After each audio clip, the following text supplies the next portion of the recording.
而今日喺 San Bruno 咧就舉行咗社區會議嘅，有近800人出席。記者梁慧珊咧就同大家介紹下會議嘅情況。梁慧珊。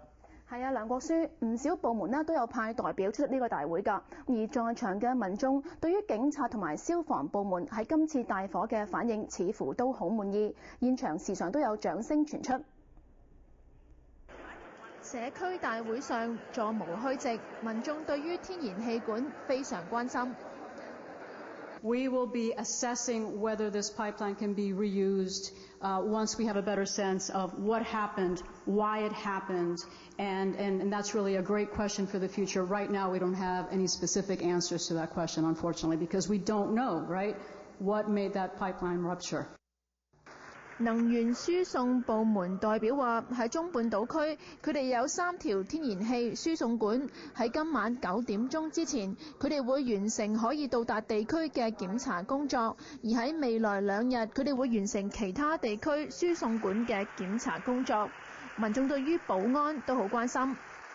We have agencies throughout San Mateo County, throughout the state of California, and officers from San Bruno who have been and will continue to work around the clock to provide you protection. We will provide security checkpoints at set locations to restrict access to some areas. We've had an environmental health agent go through every home in the vicinity, in the area, to clear those homes of any toxic waste or anything like that. So that was completed today.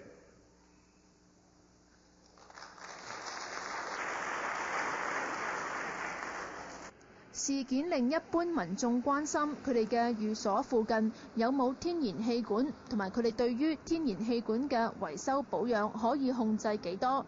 州參議員余印良表示，公用事業委員會目前正在研究有啲咩法例可以監管呢一方面嘅工作，而其他部門都喺度處理大火之後嘅各樣問題。There's a variety of things that we can do. They're going to have to rebuild, so there's zoning issues, there's planning issues, there's permit issues. 今日災場一帶仍然封閉。喺Bay Hill購物中心，今日陸續有民眾捐出物資幫助災民。事件中，其中4名死者有3個嘅身份已經獲證實，包括一對母女，母親係44歲嘅 Jacqueline Grigg。女兒係13歲嘅 Janessa Grigg，仲有20歲嘅 Jessica Morales。